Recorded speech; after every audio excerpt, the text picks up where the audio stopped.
Next, from the Abraham Lincoln Presidential Museum in Springfield, we air a portion of a forum titled Women and the Right to Vote, Does It Matter? Hosted by the director of the museum, Eileen Makovich, this panel of female lawmakers, historians, and political scientists discussed the lasting impact of women's suffrage, including the fight for equal pay and representation in government. Speakers include former Springfield Mayor Karen Hasara and Representatives Kay Hatcher and Petti Bellock. This runs about 45 minutes. Everybody is free to chime in this group of women, freely, openly, with anecdotes, with pieces of history, and with all that they think is important about the subject. We have no particular set speeches. This is an open roundtable. In addition to that, you all this evening are going to have an opportunity at the end of the program to ask the kinds of questions that I know the intelligent audience for which Springfield is truly known will ask. And so please think of your questions ahead of time. This is an opportunity to get your licks in, if you will. The program has a variety of topics that are significant. Where would we be in this museum and library without history? So we're going to spend a little bit of time talking about the history of the women's movement and particularly suffrage. And I'm going to put Holly Kent on the hot seat by saying, did it really matter? And of course, that's part of the subject matter this evening. Did women's vote, did the suffrage really matter? We're also going to deal possibly a little bit more than we thought initially with Title IX, a subject that is important. Billie Jean King has immortalized it, was saying that women deserved an equal opportunity in sport. Of course, it dealt with an equal opportunity in education. Then we're going to move to the Equal Rights Amendment, and Illinois had an important role in the Equal Rights Amendment, as it did have, being the first state east of the Mississippi to provide for suffrage. After the Equal Rights Amendment, we're going to move to what I think is the most, I wouldn't say stunning, but I would say singularly important part of the program, and that is to talk with our women legislators about their experience running for office, the subject of campaigning, what it was like to seek office, and what it was like to be turned down asking for money. There are lots of different things there. And finally, we will turn to the millennials, that group of people that have that funny name, millennial, anyone 32 and under. Lots of stories about them, but let me tell you, they've had one of the worst baptisms, if you will. They've had terrible economic times during their growth spurt, and yet I think they're doing some amazing things. So that will be the program lineup, and you're free to think of your questions throughout. And let me turn first to Holly Kent and ask you about the issue of the vote. 1920 for everyone, every woman, but as you know, Wyoming, for example, had been voting for 50 years before that. What took it so long to get this vote going, when in fact we all know that women were instrumental in the Civil War, they were among the strongest abolitionists, they held off during the Civil War because they felt it was singularly appropriate for black men to get the vote first, but then they came back strong after the decade of the Civil War. Why did it take so long? Well, I think obviously that's a great question, and it's a very complex question. Part of that, I think, is about strategy. The fact that after the Civil War, the suffrage movement begins by thinking state by state. We're going to fight this on a state by state basis, go to our state legislators, doing that very painstaking, detailed, meticulous kind of political work, which was very important in the national suffrage campaign that comes after. But took a lot of time and energy and did not progress terribly quickly. Between 1870 and 1910, there are 480 referendums in states across the US that result in 2 victories, 2 states enfranchising women.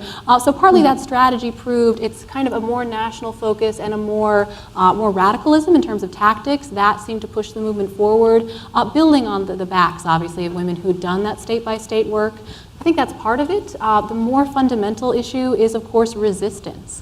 The fact that the idea of women voting at all was tremendously, radically violently controversial. It was something that certainly made a lot of men uncomfortable. It made some women uncomfortable. The idea of women stepping into the political arena in that way was something that it's really hard for us, I think, as 21st century Americans to reckon with how tremendously controversial that was. So there's certainly a lot of very vocal, very well organized, and very well funded opposition. Certainly one of the groups that is the most opposed to female suffrage is the alcohol lobby, because they are terrified, and not without grounds, that if women get the right to vote, prohibition will come through.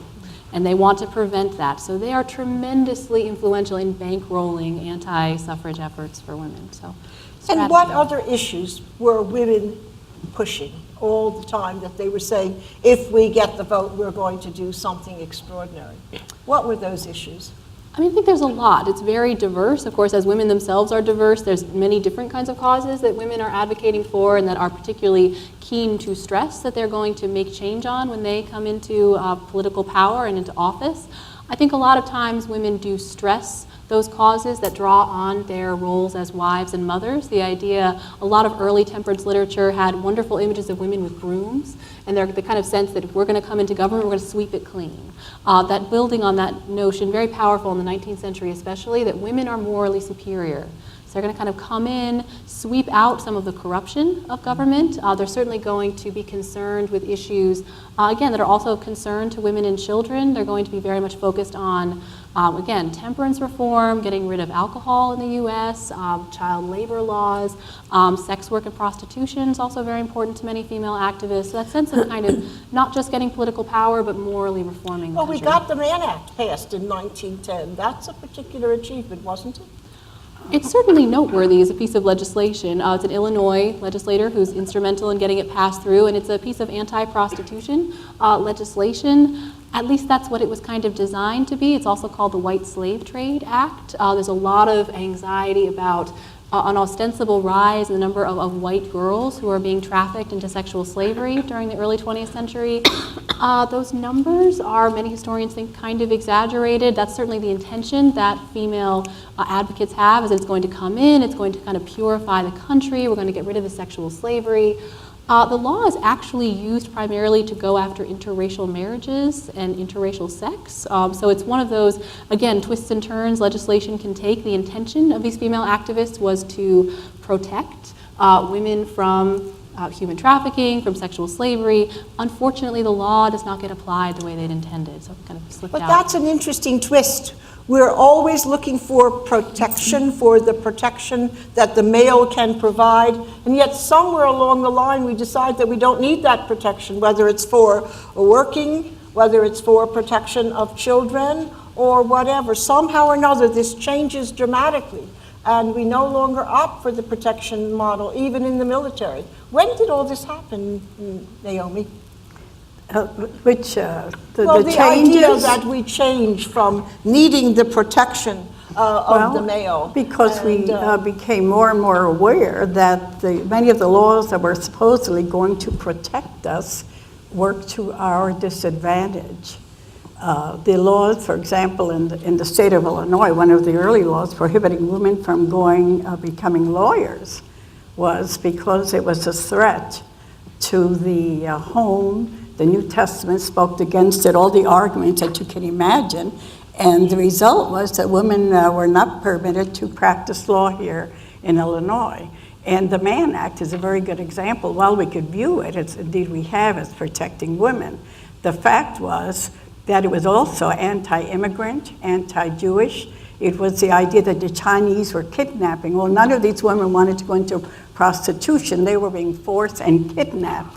And there was an insistence that that was what was happening. So if you look at that history, it's a mixed bag. There were many times when we said we don't want this protection, and that's why some people in Illinois, Francis Willard and others, moved to combat, to fight some of these state by state, as opposed to a voting amendment. And eventually, of course, we all wanted the amendment. And it is fair to say that women were behind the Women's Christian Temperance Union, and they helped push for prohibition. So many of the arguments that Holly so accurately mentioned were very valid concerns by those who had a particular interest. But you hear a lot of the same arguments today, and we heard them certainly during ERA, which we're going to talk about later, and that is that we have to protect the family, the home, and all of this happened. And another example I think we might want to add about the negative was when the women in the South were arguing for the vote, when it looked as if we weren't going to get it, one of their arguments were, we're better read, we can write better than blacks, and black males are voting, and that was a way to water down the black vote, and that's one of the reasons we got the vote. And if you look at the whole history of it, it's always a mixed bag. It's always very sensitive. There are always some negative sides to it. But basically, women realized that if they were going to make any progress, they were going to have to get the vote. Well, let's turn then to the subject, which in many respects is still controversial, at least in Illinois, and that is the Equal Rights Amendment. Many of the women around this table were active in the pursuit of Equal Rights Amendment. It goes for a very long time. Most of us think of it as the 70s and 80s, a period in Illinois, but in fact one can go back to Alice Paul and the pressure that she put on for an Equal Rights Amendment. Who wants to define what the Equal Rights Amendment was? Joan, would you do that? Ooh. That's the wonderful thing about being moderator. You can put them on the spot. Who's got a blue book with them? Well, it allows equal protection of the laws, notwithstanding the sex of the individual. And actually, in the 1970 Constitution, women achieved equal rights under the state constitution in Illinois, which was often used as an argument against the federal Equal Rights Amendment when we became the focus of attention in 1982.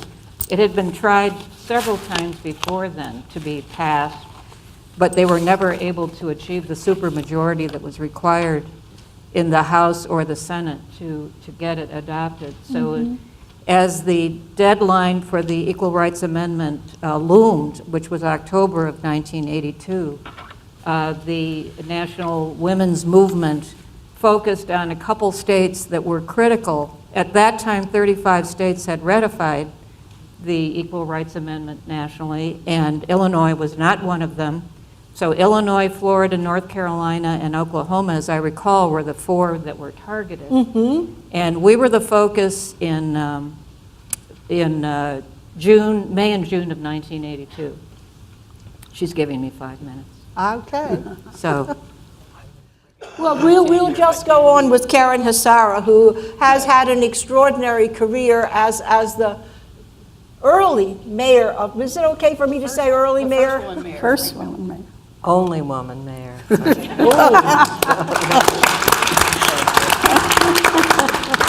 Karen, what was it like to be the only woman mayor for that period of time, but to run for office at a time when there is the issue of the ERA looming? Actually, I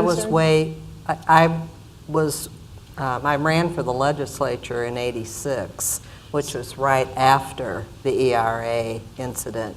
But of course, many of us in this room remember the women chaining themselves. I certainly do remember it. Joan remembers that, and throwing blood. Yes.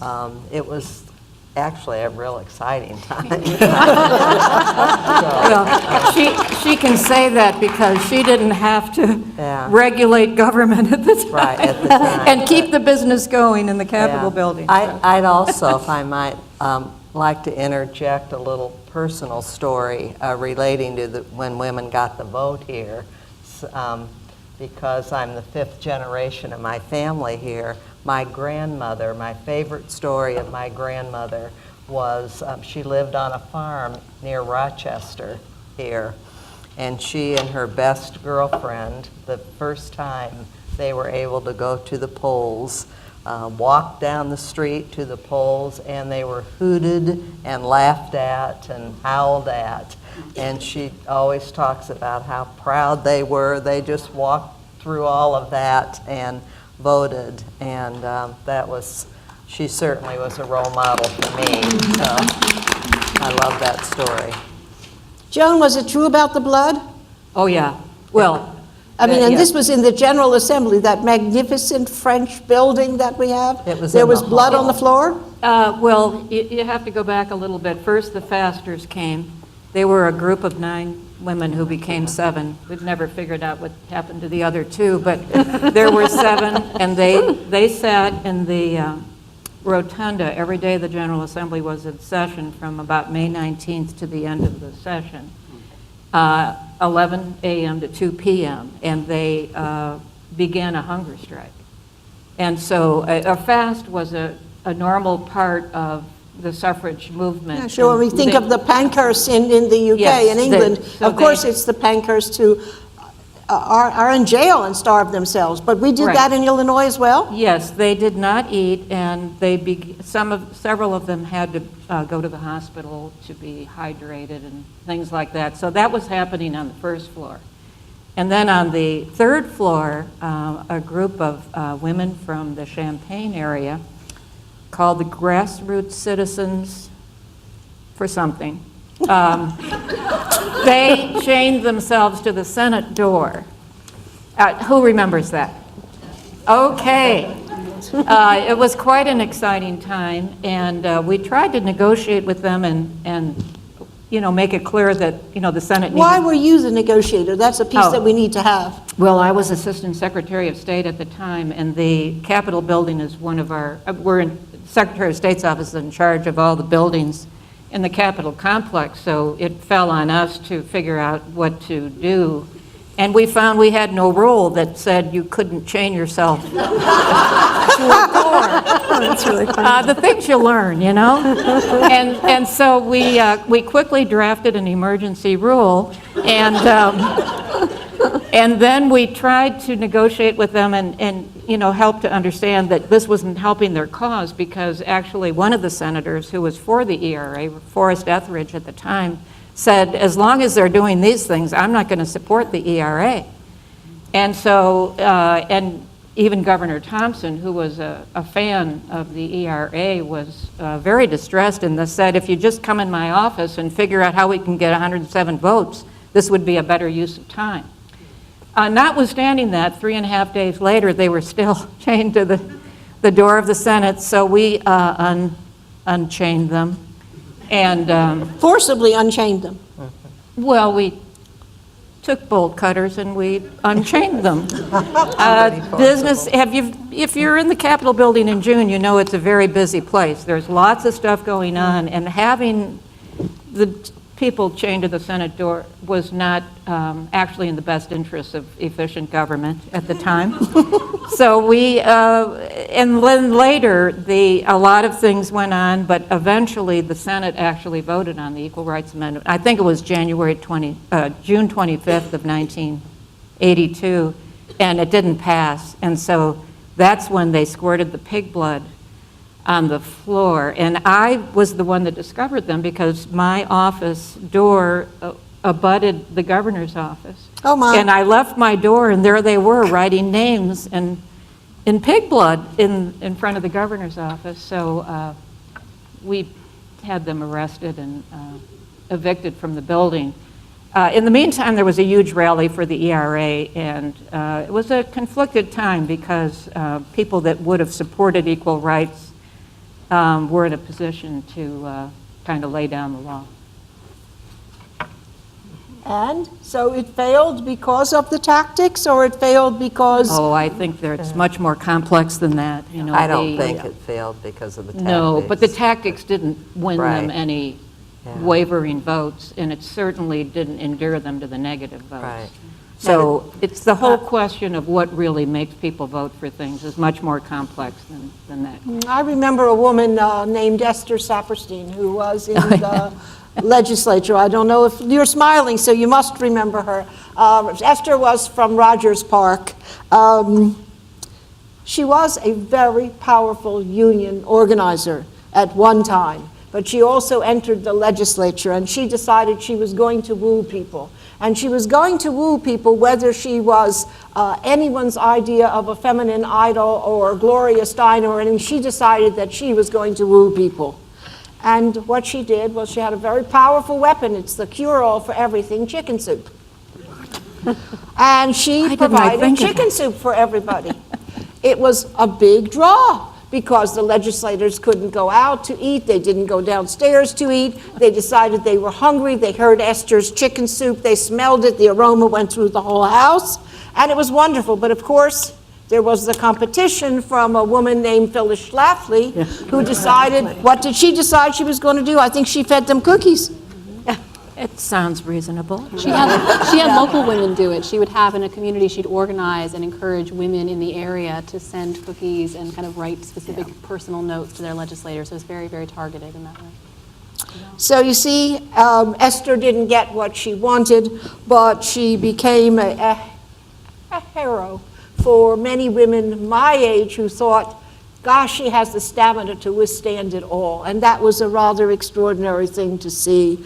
And I still remember her with fondness.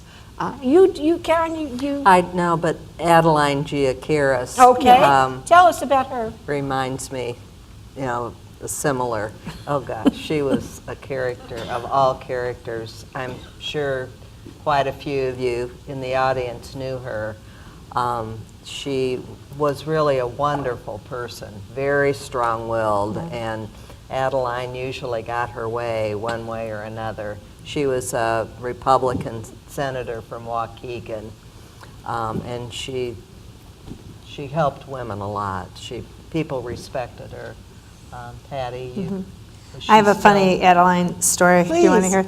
So, because she was in for a couple of years when I came in, and Jim Meyer was the state representative on the other side of my district, and Adeline had passed a bill in the Senate that was her bill, and it came over to the House, and it started having trouble, and they voted it down, and she heard about it over in the other chamber, and she came over, and Jim said she pounded on the door, pushed it open, and said, "Who dared vote against my bill?" He told that story all the time. It's funny. Well, and the most wonderful part of working here at the library and museum is under Catherine Harris's tutelage, we went downstairs shortly before the program and we looked at some of the records that are extraordinary in our library of the women legislators. And we cordially invite you to ask Catherine for one of those special tours, but clearly we had some wonderful women whose papers are here. I mean, one of my favorites is Giddy Dyer and Eugenia Chapman. These are legendary names whose work we have here in our library. But interestingly enough, those women had a model as well in the campaign for the national vote. And remember, we were talking about the issue that this campaign was a state-by-state campaign, so it gets very complicated because what was happening in Wyoming wasn't happening in Illinois and vice versa. So we don't have, if you will, founding fathers with one date, 1776. We have a variety of dates that we celebrate. Each state has a different story. So to go back to Illinois, we had a woman whose name was Grace Wilbur Trout. You told me you began to know about her as a result of putting together material for this panel. I did, because you mentioned her to me, and I found her very fascinating, talking about strong women. She was, of course, she was interested in the suffrage movement. She was interested in getting rights for women, and she was absolutely determined. One of the interesting stories is she went to the Speaker of the House in Illinois, McKinley, and asked for support for some legislation, and he said, well, I have to make sure that there's more support for it than before I will take a position on it. And little did he know, she called and had someone call him every 15 minutes, day and night, till he finally relented. Part of that was trying to get women included in the 15th Amendment. They didn't make that happen, but actually, a result of her efforts, there were inheritance laws, property rights, children got some guardianship, and tremendous progress was made, so that she was actually very effective in her own way. And I'm glad you told me about her. I never heard about her. But she's really worthy of a dissertation. She's an amazing woman. I love the story about her with 1920 because, and this is, we all talk about Katie bar the door. Let me tell you, Grace Wilbur What she did, Ms. Trout, she barred the door, and she said, I want to get to all your mothers and your wives, and then tell me you're not going to vote for rights for women. And of course, she barred the door, and then, guess what? We got the vote. So it wasn't a complete story in Illinois. We didn't have access to all the aspects of voting, but we made significant progress. And one other part of her that's interesting, she was a novelist. We're going to get the book in our library. It's called A Mormon Wife. And we want to find out about what she has written about the Mormons and the Mormon wife. But Grace Wilbur Trout deserves to be remembered, especially in Illinois. And we are an important state in this process because we are the first state east of the Mississippi. So we break the logjam, if you will. Would you agree with that, Holly? Absolutely, and I think Chicago's role in it is particularly well known because women like Trout are coming. She ran the Chicago Political Equality League there. Of course, we have women like Frances Willard, Jane Addams, who are very instrumental in the movement. And I think it's very true that Chicago was a driving force and very significant.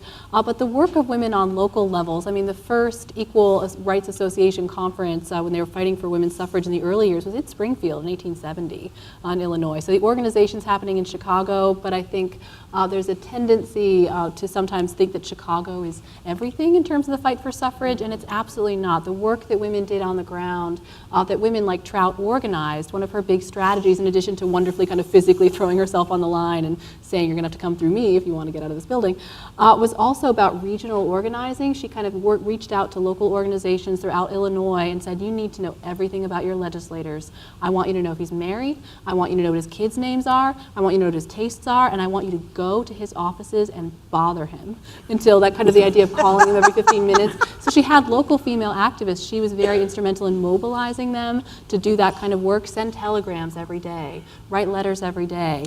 But she was very much about empowerment. I think that's part of why she was so effective as an activist, is that it wasn't, me from this more powerful suffrage organization, I'm going to tell you as local leaders what to do. She said, here are some suggestions, you go do it. And they did. And it was part of that kind of on-the-ground work that women did throughout Illinois that was also instrumental in getting suffrage through, I think. And that's a great contrast to the ERA in Illinois, where I would consider what went on as more passive instead of active. It wasn't that they went to legislators and tried to make their case. They did it through more traditional methods, which I think at the time were not effective. Well, that's a good note.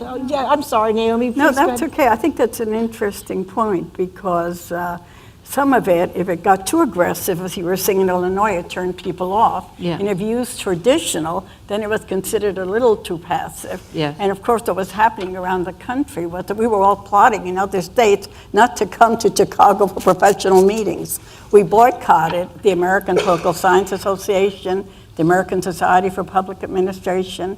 The women were determined not to come to Chicago, even when we had contracts. Sometimes it worked. We got the APSA was sued by Hilton because they couldn't. The women wouldn't let them come to Chicago. So the political scientists were strong like that. Great news. Oh yeah, and sometimes we won and sometimes we lost. Another group I was with lost the battle, but when they came to Chicago, everyone ate in their room.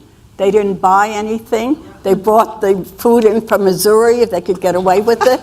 And I went to the Southwest Social Science Association meetings in Nevada, and we all stayed in California, right on the border.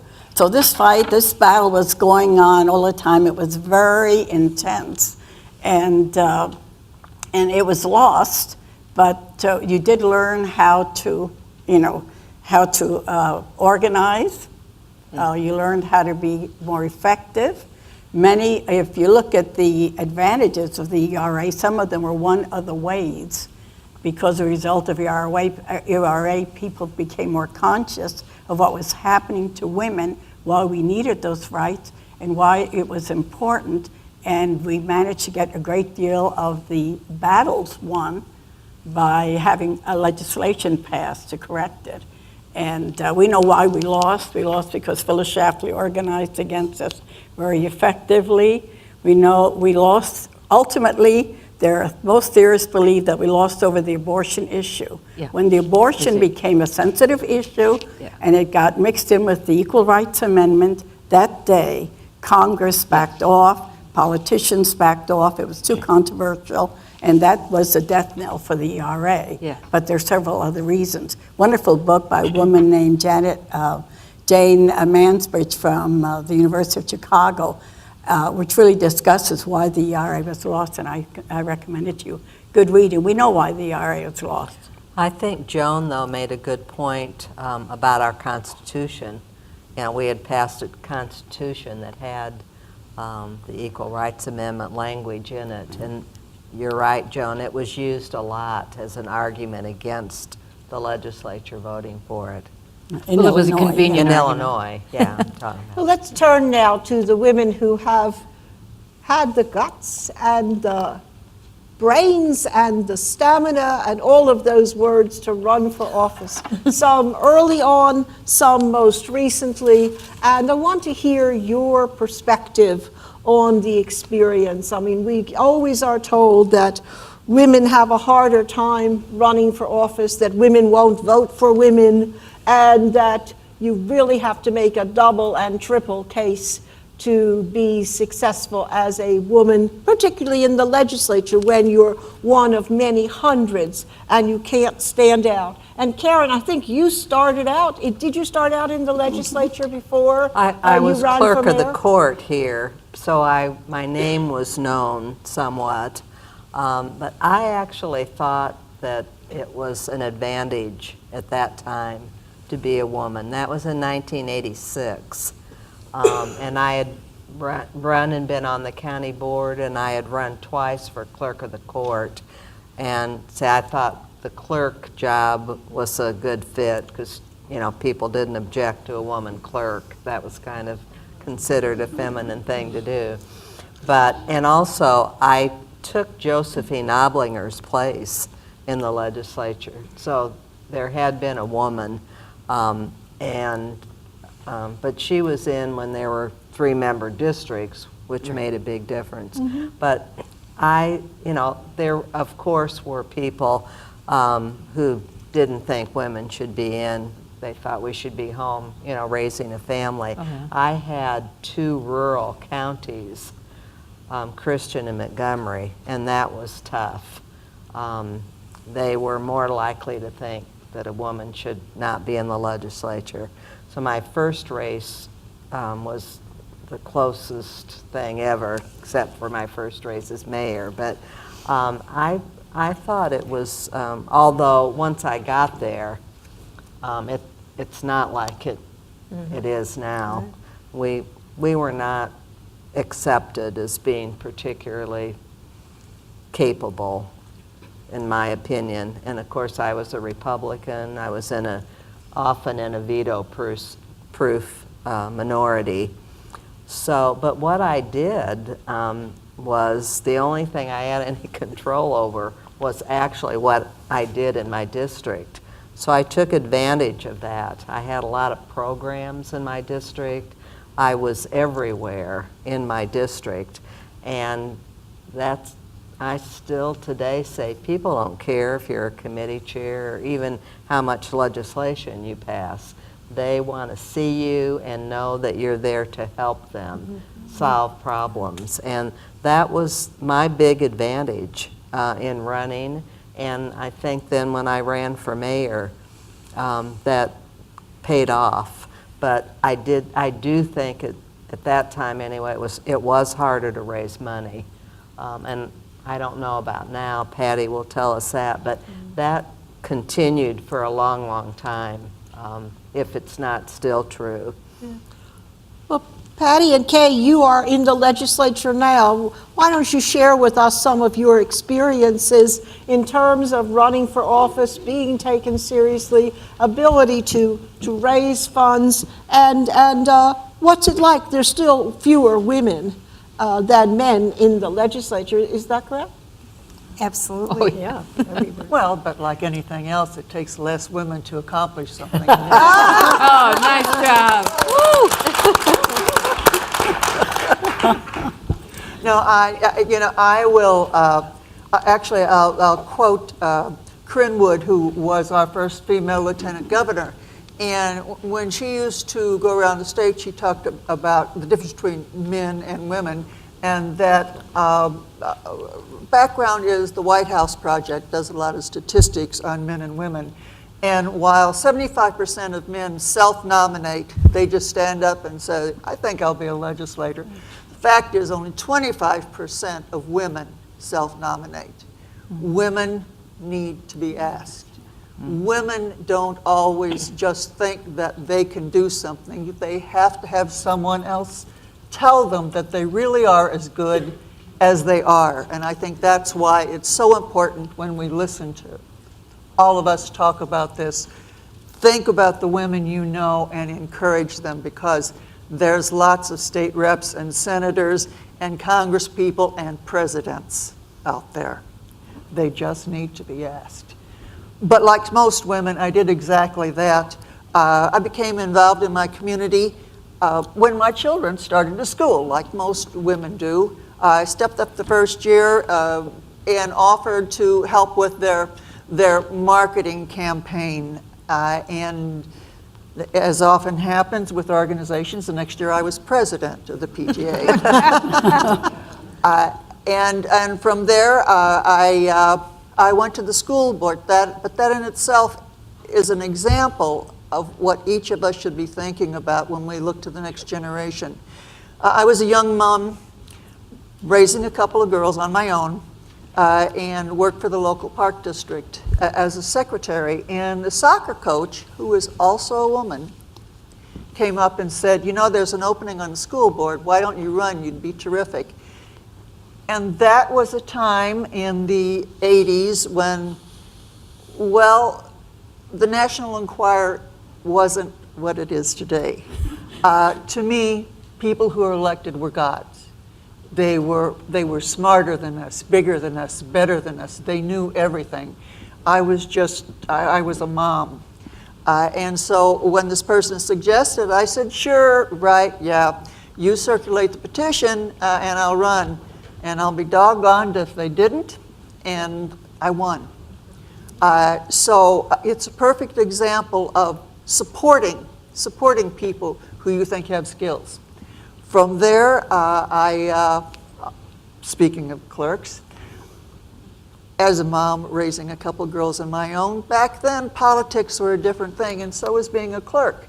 There weren't computers. Being a clerk was just public service. That's all it was. And being a county clerk paid a lot more than I was making as a secretary. And so I ran for county clerk. I had to pick whether I was going to be a Democrat or Republican. I was that non-political. I ran totally with a few women volunteers, and I lost by 1 vote a precinct. 1 vote a precinct. So anytime you hear the quote that my vote doesn't count, I know 50 people I would really like to get a hold of again.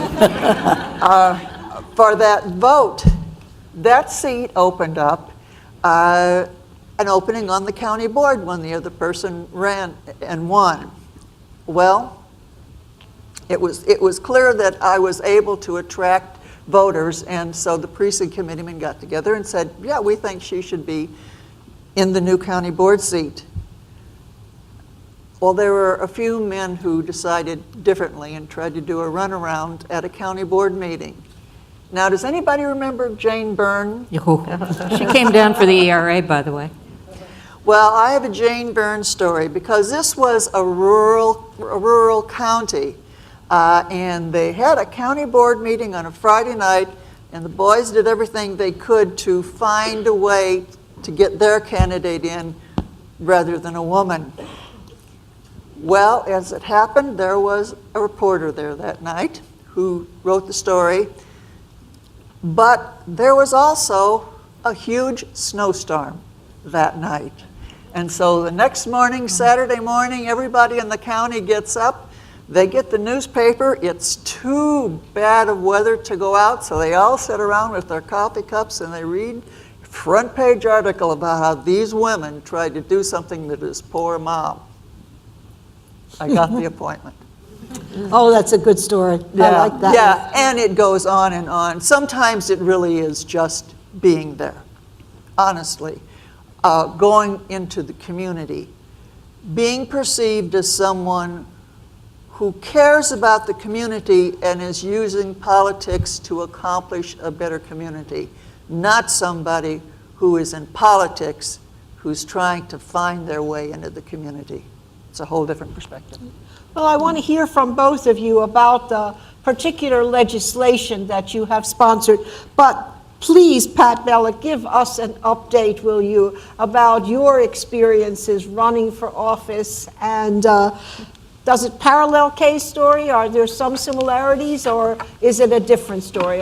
There's some similarities, but I think a lot of the women have similarities because a lot of the women in the House now are, a lot of them have been, moms and children, and then entered the career afterwards as legislators because there was more time to do it, more time to fundraise, more time to walk blocks. But you see that changing in the last 5 and 6 years. You see more younger women coming in who are used to being working women and leaving their kids with a nanny or child care or something. There are a couple people in the House right now, women who have 4 and 5 children, which is kind of hard to imagine how to do it when you're back and forth to Springfield, on I-55, especially between January and June, maybe 4 to 5 days a week, But I was a stay-at-home mom for 22 years. I had been in the sports business. My family was in the sports business. I had nothing to do with politics whatsoever.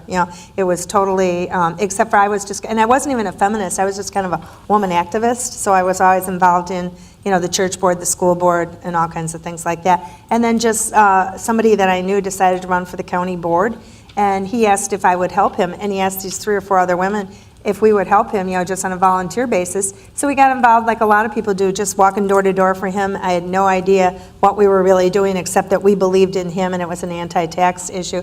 And he got him, he won, and it was against the Pate Phillip and Lee Daniel people in DuPage County who really controlled the state, but controlled DuPage County too. And I was so naive, I didn't know who either one of them were. So that gave me a good start because I wasn't intimidated by any of them. Anyway, so then a couple people said, why didn't I get involved and run for something? And I said, I don't know. I had always been, an activist, but not in politics, And so that's how I started. The only thing, it was so funny because the man that I had helped win, his wife was one of my close friends. And I said, the only thing that was bothering me was he was now the county board chairman. And he said, well, why can't you make up your mind? Why don't you decide what to do? And I said, because I don't want you to have to tell me what to do when I'm on that board.